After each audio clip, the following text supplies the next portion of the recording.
First contact catastrophe. The vast observatory dome atop Mount Elexus hummed with the soft whir of scanning equipment that had operated continuously for over 700 cycles. Senior observer Kelix adjusted his ceremonial gray robes as he prepared to deliver his annual report to the High Council, another formality in a long succession of identical reports. The Varaxians had searched the stars for intelligent life for centuries, their four-eyed gaze turned upward with diminishing hope. Their methodical, cautious approach to space exploration had taken them to the 3 planets within their home system, but no further. The energy requirements for interstellar travel were deemed too impractical, the distances too vast to cross. Distinguished council members, Kelix began, his thin voice echoing in the chamber carved from pale blue stone. I present the 700th Annual Deep Space Surveillance Report. As with previous reports, we have detected no. A soft chime interrupted him. The small device at his wrist pulsed with amber light. Kelix paused, confused. The observatory staff knew better than to interrupt a High Council session. Is there a problem, Senior Observer? Asked Elder Terrace, her upper eyes narrowing in irritation. I apologize for the interruption, Kelix replied, studying the message on his device. His 4 eyes widened simultaneously. The observatory has detected an anomaly entering our system at impossible speeds. I must attend to this matter immediately. The council chamber erupted in murmurs as Kelix hurried out. The Varaxians prided themselves on order and procedure. Disruptions were exceedingly rare. At the observatory, young technicians huddled around the main display console. Chief Technician Velara moved aside as Kelix entered. Show me, Kelix demanded. The display revealed a small object moving at velocities that defied Varaxian physics.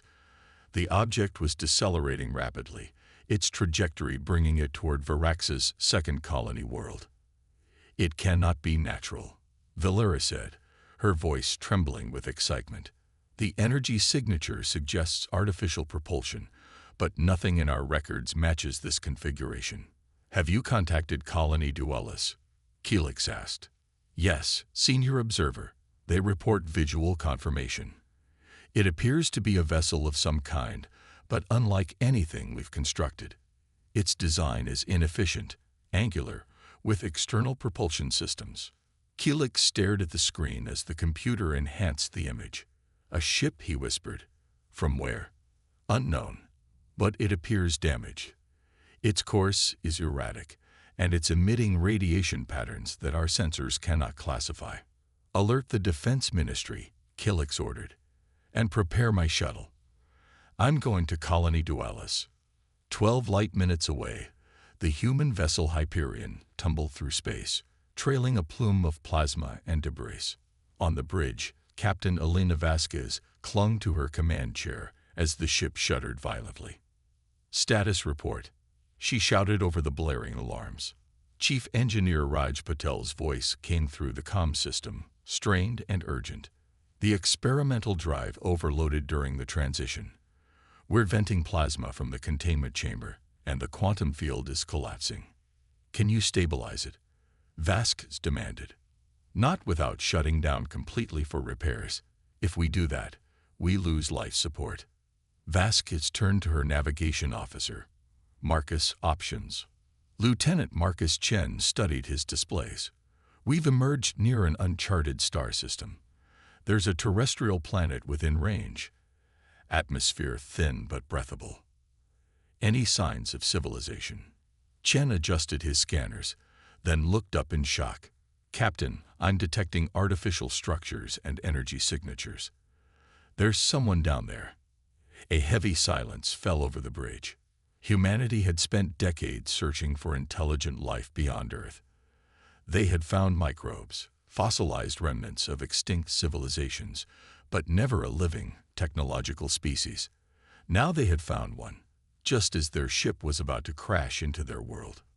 This isn't how first contact was supposed to go, Vasquez muttered. The ship lurched again, more violently. Marcus, plot a course away from any population centers. Try to put us down somewhere isolated. Raj, divert all remaining power to landing systems and life support. The Hyperion, humanity's most advanced deep space vessel, entered the planet's thin atmosphere trailing fire. Metal screamed as the hull heated beyond design tolerances. The ship hit hard, skidding across rocky terrain before coming to rest in a cloud of dust and debris. On Colony Dualis, Administrator Zalen watched the crash from the observation dome. The alien vessel had struck the ground approximately 5 kilometers east of the main settlement, beyond the rocky ridge that protected their mining operations. All colonists have been moved to underground shelters as ordered, reported his assistant. Good.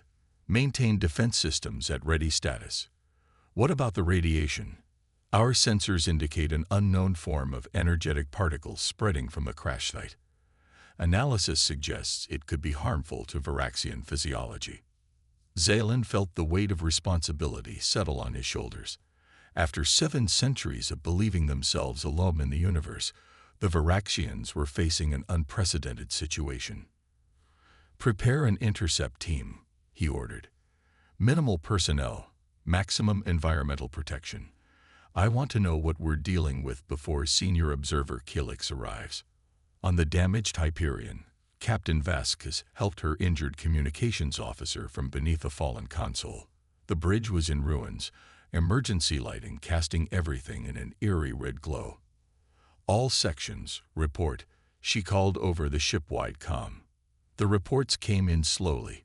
3 crew members seriously injured, multiple hull breaches, and worst of all, the experimental quantum drive had completely failed, leaking exotic radiation into the sealed engine room. Raj, what's our situation with that radiation? Vasquez asked. The chief engineer studied his handheld scanner, frowning. It's not like anything we've seen before, Captain. The quantum drive creates exotic particles as a byproduct. They're contained during normal operation. But now, he looked up, his expression grave. We need to seal off that section completely, and we should warn our new neighbors. We don't know how these particles might affect them. Vasquez nodded. Marcus, what's our location relative to their settlement? About 5 kilometers west of what looks like a small colony, Captain. Maybe 3,000 inhabitants based on energy signatures. All right, Vasquez decided. I need a team to assess the exterior damage and make contact if possible. Raj, you're with me. Dr. Imani, grab your medical kit and universal translator. Lieutenant Chen, you're in command until we return. Outside, under an alien sky tinged with copper, Vasquez led her small team across rocky terrain. They wore environmental suits with transparent faceplates, carrying a makeshift white flag, a universal symbol of peace, they hoped. They had traveled less than a kilometer when Raj spotted movement ahead. Captain, we have company. A group of figures approached from the direction of the colony. Even at this distance, their alien nature was obvious. They moved with a fluid grace, their bodies slimmer than humans, with 4 arms instead of 2. Remember, Vasquez instructed her team, no sudden movements. Keep your hands visible. Follow first contact protocols. Dr. Amara Imani, the Hyperion's xenobiologist and linguistics expert, adjusted the universal translator at her belt. Let's hope mathematics really is the universal language, she murmured. As the 2 groups drew closer, Vasquez got her first clear look at the aliens. They stood slightly shorter than humans, with smooth pale blue skin that shimmered in the sunlight. Their heads featured 4 large eyes arranged in a diamond pattern, and small mouths with no visible nose. They wore protective suits that covered most of their bodies. Vasquez stopped about 20 meters from the alien group and slowly raised the white flag. We come in peace, she said clearly, knowing her suit's external speakers would project her voice. Though I realize our arrival was less than peaceful. The aliens stopped as well. One of them, wearing more elaborate garments than the others, stepped forward slightly and raised its 4 hands in what might have been their own greeting. Dr. Imani activated the universal translator, which projected a simple holographic display between the 2 groups. Mathematical equations appeared first, basic arithmetic, then progressing to algebra, geometry, and calculus. The alien in elaborate garments washed intently, then produced its own device. A moment later, their hologram joined Imani's, the equations responding to hers, confirming, correcting, expanding. A silent conversation in the language of mathematics. Slowly, the holograms shifted from pure mathematics to simple pictures, a star, a planet, basic atomic structures. With each exchange, the communication grew more complex. After nearly an hour, Dr. Imani turned to Vasquez. "I think we can try actual communication now, Captain. It won't be perfect, but the translator has enough to work with." Vasquez nodded and stepped forward. "I am Elena Vasquez. We are humans from Earth. Our ship was damaged. The crash was not intentional." After a moment, the alien in elaborate garments responded. The translator processed, then produced. "I am Administrator Zalin. We are Varaxians. This is Colony Dualis." Vasquez couldn't help but smile. The first words exchanged between two intelligent species. This moment would be remembered forever. Whatever happened next, "We must warn you," Vasquez continued. "Our ship is leaking radiation that could be dangerous to your people. You should keep your distance from the crash site." As the translator conveyed this message, the Varaxians conferred among themselves, their voices melodic and complex. Finally, Administrator Zalin responded, "We have detected this danger. Our colony is preparing." Before they could continue, one of the other Varaxians approached urgently, speaking rapidly. Administrator Zalin turned back to the humans. "A solar storm approaches, very dangerous on this planet. You must seek shelter." Vasquez glanced at the sky. Dark clouds were gathering on the horizon, moving with surprising speed. "Our ship is damaged," she explained. "It won't provide adequate protection." Another conference among the Varaxians. Administrator Zalin seemed to be arguing with one of his companions. Finally, he turned back to the humans. "You will come to our colony for shelter. When the storm passes, you return to your ship." "Thank you," Vasquez said gratefully, "but I should warn you. We have injured crew members who can't be moved, and we need to contain the radiation leaking from our ship." The translator conveyed this, leading to another heated discussion. Finally, Administrator Zalin responded, "Send your people to help your injured. We will send our scientists to study the radiation. Together, we may find a solution." As the sun set on Colony Dualis, humans and Varaxians worked side by side in an uneasy alliance, racing against time as the solar storm approached and exotic radiation continued to leak from the crashed Hyperion. Unexpected alliance. The solar storm hit Colony Dualis with devastating force. Wind howled against the protective dome, carrying particles that glowed eerily in the planet's thin atmosphere. Inside the colony's main facility, Captain Vasquez stood with Administrator Zalin and Senior Observer Kelix, watching as the collaborative efforts between their species unfolded.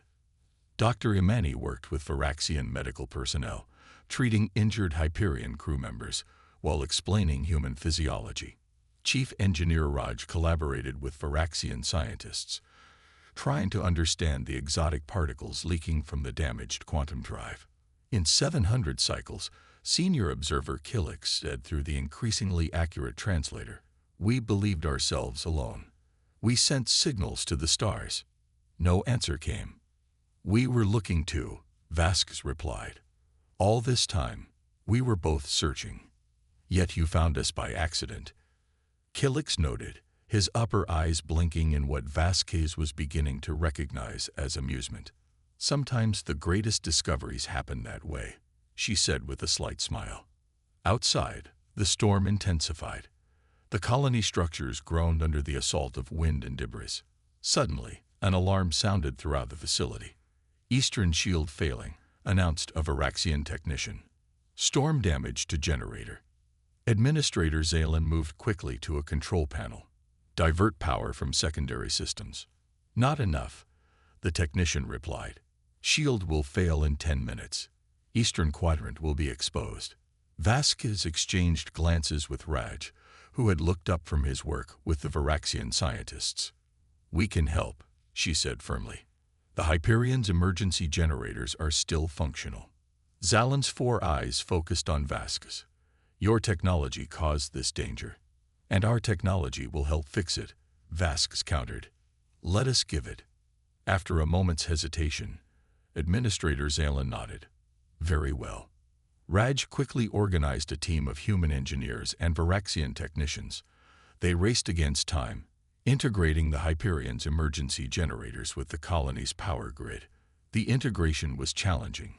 Varaxian technology operated on principles different from human engineering, but the collaborative team worked through the problems with remarkable efficiency. With minutes to spare, power surged into the eastern shield. The barrier strengthened just as the storm reached its peak intensity, protecting the vital agricultural systems housed in that section of the colony. As morning broke over Colony Dualis, the storm's aftermath became visible. Debris littered the landscape around the settlement, but the colony itself stood intact, thanks to the combined efforts of humans and Varaxians.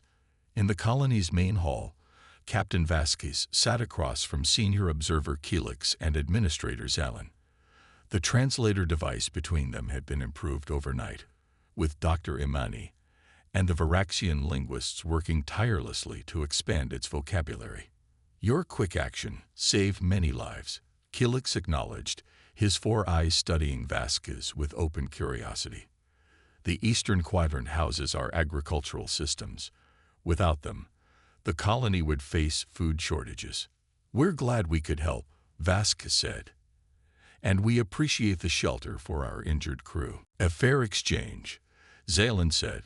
"But now we must discuss the greater problem." Vasquez knew what was coming. "The radiation from our ship." "Yes."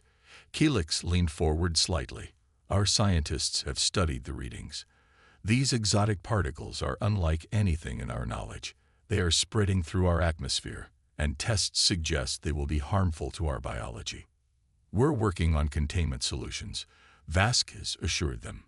"Raj believes he can modify our ship's containment fields to capture the leaked particles." "Your engineer has shared much about your technology," Kelix said. "It is surprising." Vasquez raised an eyebrow. "Surprising how?" Kelix seemed to choose his words carefully. "Your approach to space travel is unlike ours. You use great energy, methods we would consider dangerously unstable. Yet you never left your star system," Vasquez pointed out, "while we've explored dozens." "At what cost?" Zalin interjected. "Your ship is severely damaged, your crew injured, and now our colony faces contamination." Vasquez couldn't argue with that assessment. "Our methods may seem reckless to you, but humanity has always been willing to take risks to explore, to discover." She paused. "It's how we found you." Before the conversation could continue, the door slid open and Raj entered, accompanied by a Varaxian scientist. His face showed the excitement of a breakthrough. "Captain," Raj said, "we've made progress with the containment problem." Vasquez gestured for him to continue. "The Varaxians have theoretical models for particle containment that we never considered," Raj explained.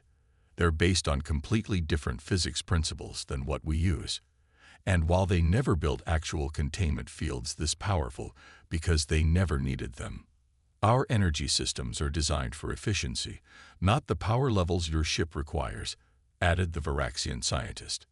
"Right," Raj continued. "But if we combine their theoretical models with our practical engineering, we can contain the radiation." "How soon?" Vasquez asked. "With the Varaxians' help, maybe 3 days to build a working prototype." Kelix and Zalin exchanged looks. "3 days may be too long," Zalin said. "Our atmospheric models show the particles will reach critical concentration within the colony in approximately 60 hours. Then we work faster," Raj stated simply. Over the next 2 days, humans and Varaxians worked side by side in an unprecedented collaboration. The cultural exchange went beyond technology. Varaxians learned about human music, art, and literature, while humans studied Varaxian philosophy, mathematics, and social structures. Dr. Imani discovered that the Varaxians communicated not just through spoken language, but also through subtle changes in skin luminescence, a secondary communication channel that added context and emotional nuance to their words. Captain Vasquez shared meals with Varaxian leaders, learning about their society's emphasis on order, methodical progress, and the preservation of resources. In turn, she explained humanity's drive to explore, to push boundaries, and to connect with others across vast distances. "Your people seem so different from ours," Administrator Zalen observed during one such meal. "You embrace risk. You build technologies before fully understanding them. You crashed into our world with a ship powered by forces you cannot fully control. That's humanity in a nutshell," Vasquez replied with a wry smile. "We don't always wait until we have all the answers. Sometimes we learn by doing, by failing and trying again." "A dangerous approach," Zelen said, "but effective in its way," Senior Observer Kilix interjected. "They crossed the void between stars while we remained in our home system, debating the theoretical feasibility of such travel." On the morning of the third day, Raj and his Varaxian counterparts completed the prototype containment field generator. Using Varaxian theoretical models powered by human energy systems, they created a device that could neutralize the exotic particles leaking from the Hyperion. As the device was activated, sensors throughout the colony registered an immediate decrease in radiation levels. The combined team had succeeded where neither species could have alone. That evening, as the twin moons of the Varaxian system rose above Colony Dualis, the High Council assembled via holographic connection. Captain Vasquez stood before them, alongside Kilix and Zalen. "The radiation has been contained," Zalen reported. "The danger to our colony has passed." "And what of these humans?" asked Elder Terrace, her tone cautious. "What becomes of them now?" Vasquez stepped forward. "With your permission, we'd like to repair our ship and establish formal diplomatic relations between our peoples. We have much to learn from each other." "Your arrival brought great danger to our colony," Elder Terrace pointed out. "And yet," Kilix countered, "in resolving that danger, we have gained knowledge that would have taken us centuries to develop independently." Their approach to physics, while reckless by our standards, has yielded technologies we never considered possible. And our theoretical models gave practical application to concepts their engineers had never encountered, Zalen added. "Together, we achieved what neither could accomplish alone." The council members conferred among themselves, their skin luminescence shifting in patterns that the translator couldn't fully interpret. Finally, Elder Terrace spoke. "For 700 cycles, we have searched the stars for other intelligent life. We sent signals, hoping for an answer. We debated whether we were alone in the universe." She paused, her four eyes focusing on Vasquez. "You crashed into our world with your dangerous ship, bringing chaos to our ordered existence. And yet, in doing so, you answered the greatest question our civilization has ever asked." Vasquez waited, sensing the weight of the moment. "The High Council approves establishing formal relations with humanity," Elder Terrace announced. "We will help you repair your ship, and in exchange, you will share your knowledge of interstellar travel. Together, perhaps we can find a middle path, combining your courage with our caution, your innovation with our thoroughness." Later that night, Captain Vasquez stood on an observation platform with Kilix, gazing up at the stars that both their species had studied for so long. "Your people will change us," Kilix said quietly. "For better or worse, the Varaxians will never be the same." "That's how it goes with first contact," Vasquez replied. "Humanity will change too. That's not something to fear, it's something to embrace. You humans," Kilix said, his upper eyes blinking in that now familiar expression of amusement, "always so certain in the face of the unknown." "Not certain," Vasquez corrected. "Hopeful. There's a difference. Above them, the stars shone like possibilities waiting to be explored, no longer by two civilizations searching alone, but by new allies venturing into the cosmos together."